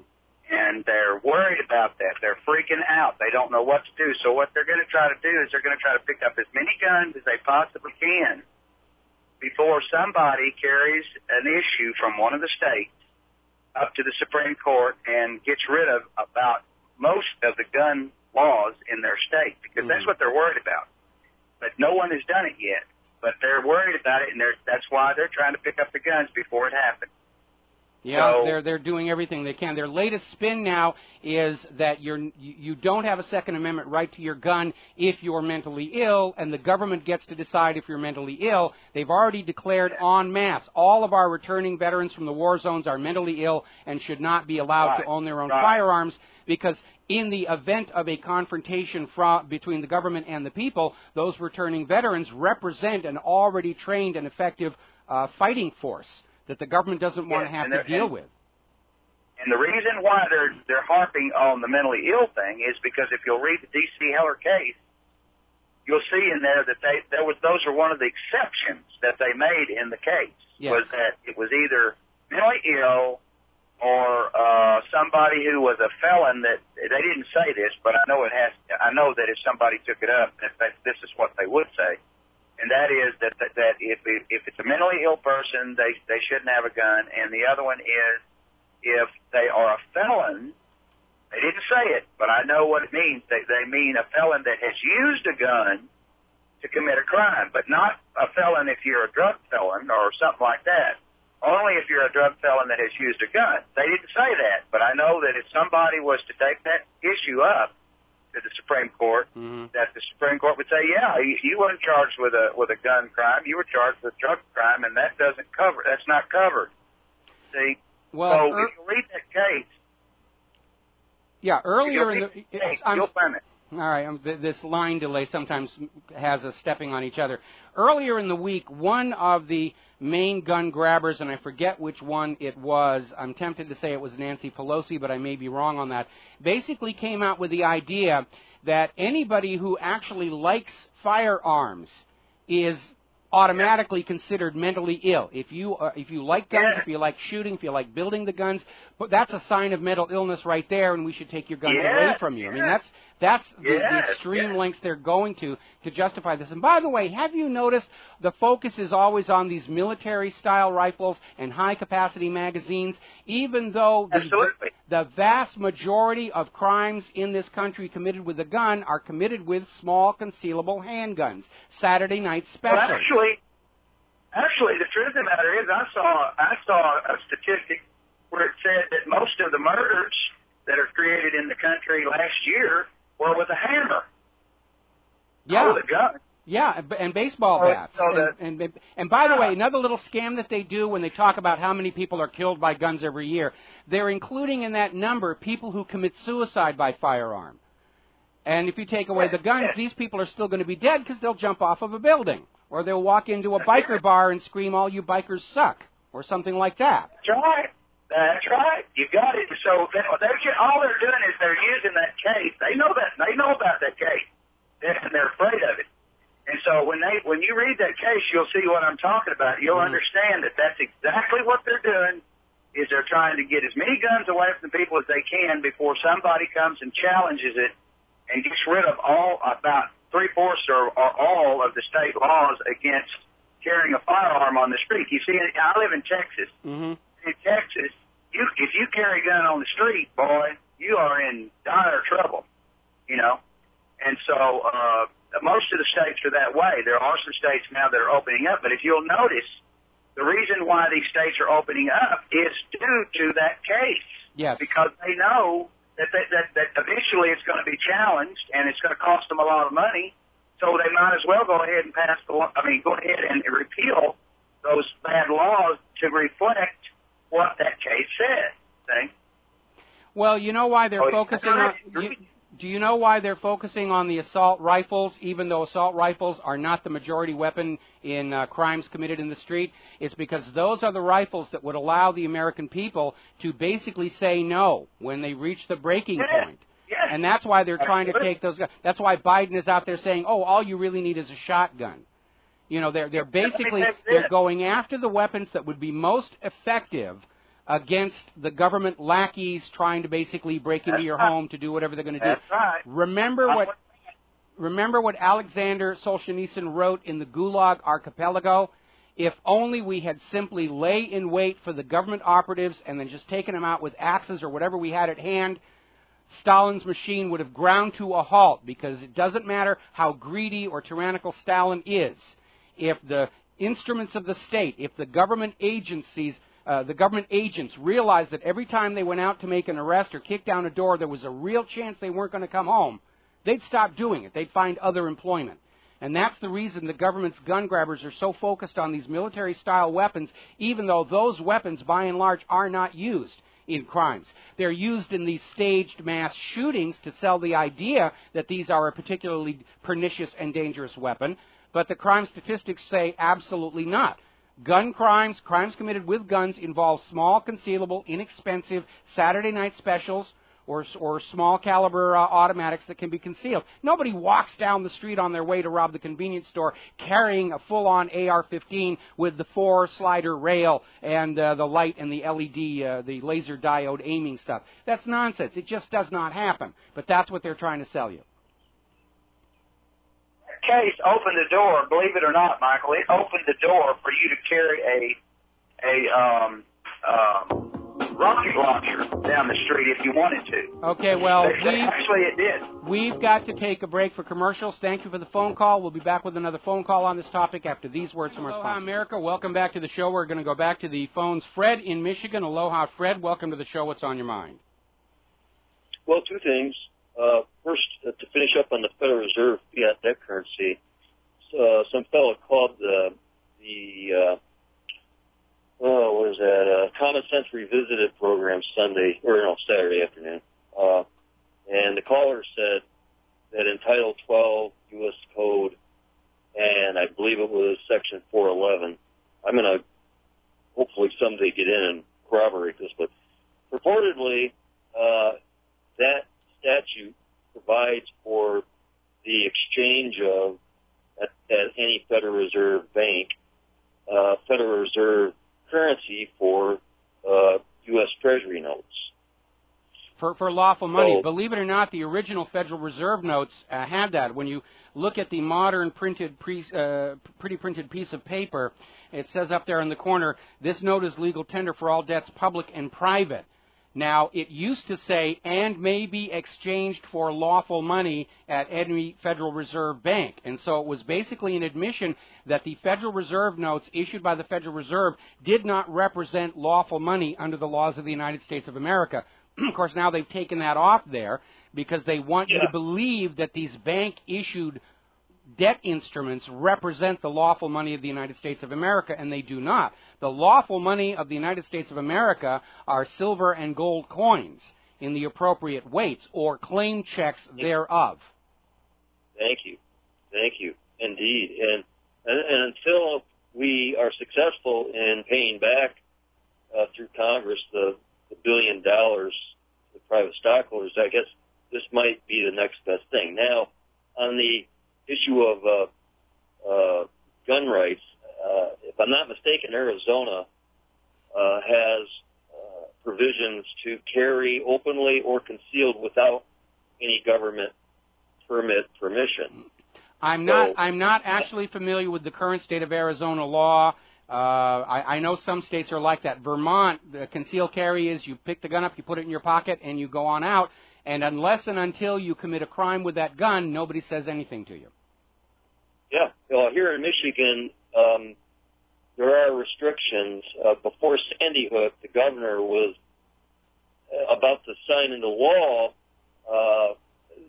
the provision that would allow people to take their guns into theaters, all the previously banned areas. He was going to allow, and then Sandy Hook happened, and then right after that, all this public so-called outcry, which, well, you know, it's just like with respect to the Federal Reserve currency. Look at how everybody calls it a U.S. dollar. So here you got all these people, you know, arrogantly ignorant or worse regarding life, liberty, pursuit of happiness, gun ownership, so that I can secure the security of my person. You know, I tell you, it's a challenge, Mike. It's a real challenge. But you know what? It's a worthy challenge, and the price of liberty is eternal vigilance, isn't it? Well, you know, something you need to remember when you talk about places like Sandy Hook or the Aurora Theater shooting, those were areas where guns were banned. And these mass shooters where their brains melted on these prescription antidepressants, when they say, I have this uncontrollable chemically induced urge to go out and murder a bunch of total strangers, where are they going to go? They're going to go to some place where they know nobody will be returning fire. It's just a giant open-air shooting gallery that they can have fun in. And that is what is extremely absurd about gun-free zones. You're basically setting up killing fields for these people whose brains are melted on these pharmaceuticals. Doesn't Rob Emanuel know that over in Chicagoland? I don't think he cares. No, he wants it that way, doesn't he? He wants it that way. You know, Chicago's supposed to be the model for gun control all across America, and yet they've got this insanely high murder rate. that's going on there, all this gun violence. Before that United States Supreme Court ruling on the gun law in Washington, D.C., Washington, D.C. had this complete gun ban, had the highest per capita murder rate in the entire nation. Then you go, again, up to Vermont, where concealed carry is simply put it in your pocket. They've got the lowest per capita murder rate of the entire country. The statistics are inevitably going to show the same thing. Where the public is allowed to have firearms, crime and violence goes down. Where you take the guns away from the law-abiding citizen, crime and violence goes up. And, of course, if you're a government that's tied in with organized crime, you've got to create that safe work environment for those burglars and muggers and rapists to go out and steal stuff in order to pour new cash into the bottom of that drug crime pyramid structure. Well, my solution is I'm going to pick up my favorite handgun and carry it open, and I'm going to proceed in my neighborhood here with, I think it's 4 or 8 precincts, I forgot, but there's a whole lot of single women in the area, and I'm going to organize a shooting sports club, and I'm going to say pursuant to the Olympic shooting sports events as a starter. Yes. Okay? And then I'm going to bring in everything that you just said, Brother Mike. Well, it's a very, very good thing to do. I would encourage anybody who is a serious, well-trained, safe gun enthusiast to organize, whether it's a formal program or just informally, talk to people who are not sure about guns and say, look, just Saturday, come out with me to the range and just learn what it's all about. And what you will find is that the people who are mostly buying into this propaganda that guns are bad are people who've never actually touched one themselves. And once you show them it's just a tool, and here's how you handle it safely, and here's how you put your round in the center of that little paper target, and most people are going to say, wow, there's no big deal here. This isn't dangerous. This is fun. Yeah. You know, and you start to convert people to grassroots that way. You need to demystify the guns. I mean, the government and the media are selling this idea that just a gun all by itself sitting on the ground has an evil spirit in it that will leap out and possess your brain to do evil things. No, it won't. That's the SSRIs that are doing that. And again, look at this very obvious propaganda bias where when there's a mass bombing, you blame the bomber, but when there's a mass shooting, oh, it's always the fault of the guns. Right. And the last thing one would ever want to do is have a 12-gauge shotgun with double buckshot, and you're going to shoot through the door. You know, somebody's knocking on the door. Oh, I'm scared. I'm just going to, like Biden said, well, you just shoot through the door. Some guy actually did that in Florida and got thrown in jail because that could be the pizza delivery girl on the other side of that door. It's one of the most recklessly stupid things Biden could have said. You know, of course, he's a vice president, and we already know from Dick Cheney that vice presidents are allowed to shoot people in the face and not have to suffer any consequences for it. Thank you, Mike. I'll let somebody else come out. Keep it up, brother. All right, I will, just as long as I can here. All right, the phone lines are open. We're coming up here to the top of this show. I wanted to touch on this story. As I mentioned, Kevin Annett is going to be on our program next Tuesday in the third hour to talk about this. Kevin is a Nobel Peace Prize nominee for his work. He used to be among the clergy, and while he was involved with his church in Canada, he began to stumble across evidence of an absolutely monumental scandal involving the Aboriginal residential schools funded by the Canadian government but operated by the Catholic Church of Canada and the Anglican Church of Canada. And there is a huge scandal of physical abuse of the children amounting to torture, rampant sexual abuse, and multiple deaths. And Kevin was kicked out of his church for trying to bring the light of justice to this incident. It's been a long, slow process, but they've gone into some of the remains of these residential schools that were shut down a while ago. They have found mass graves with the remains of children in them. And it's a huge scandal. The survivors of those schools are trying to sue for recognition of what was done to them. And, of course, you know, the Anglican and Catholic churches, they're just apoplectic about this. And apparently there was a demand legally in the courts for the government of Canada to release all of the documents on the residential school system in order to track down who these people are, what happened to them. And Harper apparently was taking the attitude of, oh, really, it was so long ago, you don't need to know. It's going to just cost way too much money, way too much money. But apparently a superior court of general jurisdiction in Canada has now ordered the Canadian government to turn these documents over to the people looking into this mess. This is a far worse scandal than the mere sexual molestation of children by the clergy. This is outright torture and murder of Aboriginals. And we're going to have Kevin on the show next Tuesday to bring us up to date on the latest developments. Huge, ugly, terrible scandal. We'll be right back. And aloha, America. Welcome back to our show here. I'm looking over at the corporate media, and in their desperate desire to not talk about IRS Gate, NSA Gate, Benghazi Gate, and so forth, they're now going on and on about Lance Armstrong, the disgraced bicyclist who was now exposed for having been using doping.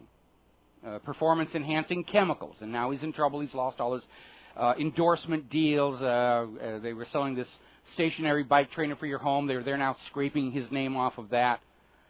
And apparently his legal defense amounts to, well, it's not my fault because the authorities should have known I was doping all along, which is pretty Twilight Zone thinking. But we seem to live in an age where the elites feel that there is no need for a sense of personal responsibility. Whether it's a celebrity who gets caught doing something wrong, whether it's Wiener, members of Congress, oh, it's not my fault. I didn't nothing. I did the best I could under the circumstances that were presented to me. It's the will of the imaginary playmate in the sky, or it's that opposing politician's fault over there. Pretty bizarre stuff here. We were talking about this yesterday, but apparently it's becoming a real problem. We had a call about it earlier in the day where alternative media activists are being attacked and being set up with child porn. And like I said before, where are these operatives, whether they're government operatives or corporate operatives or Israeli operatives, where are they getting the child porn to try and plant on activist computers? Are they sexually molesting children in front of a camera just to have this material to use against their enemies? Are they contracting it from the church? We don't really know, but you have to ask, where is the stuff coming from? Are they creating it for this purpose? So they can go out there and scream, this person has child porn, and yet they themselves are abusing a child to create it. It's a very, very sick world out there.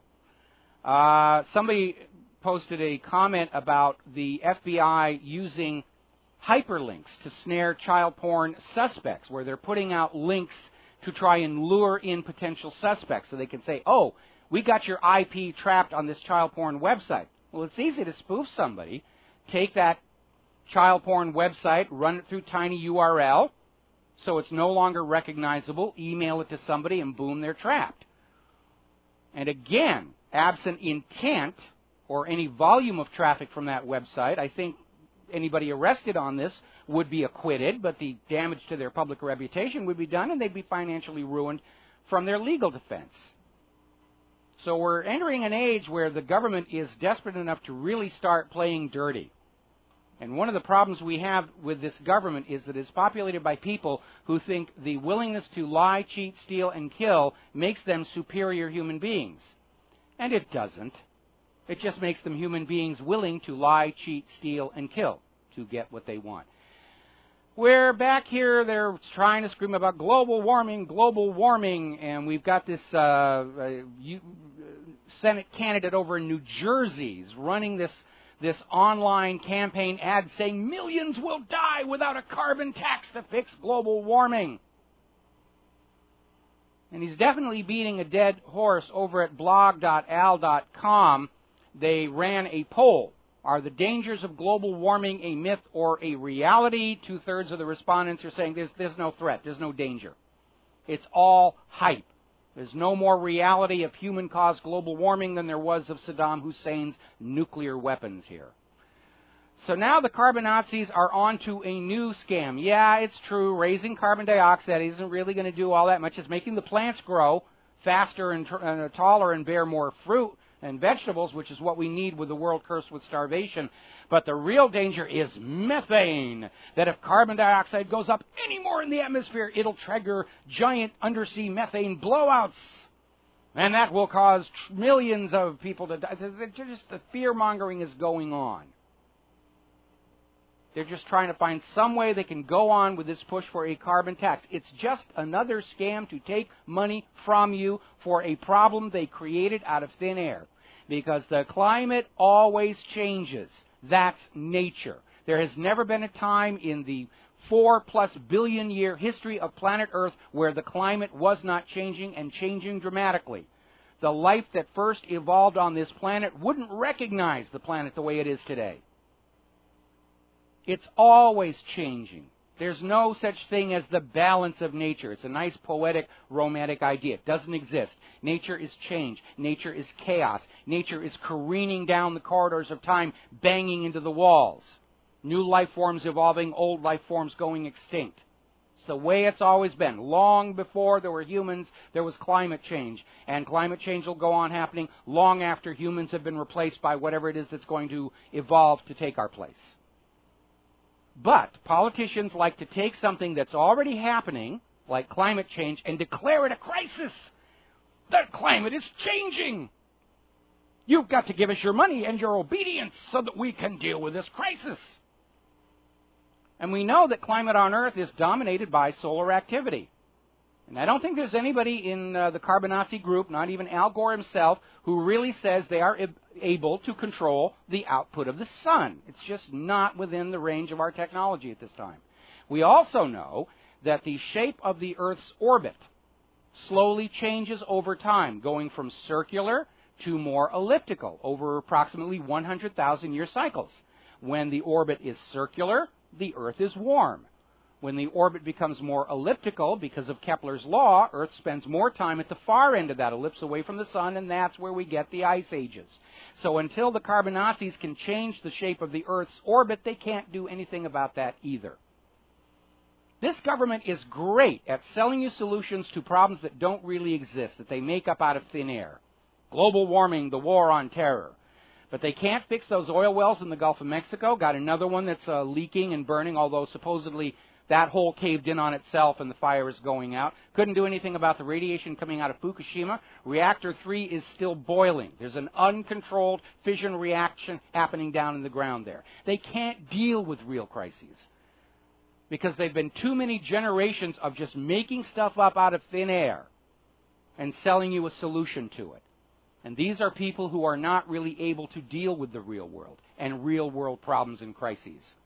They're just thinking about their stock portfolios and their retirement pensions or winning the next election, and that's what dominates their thinking.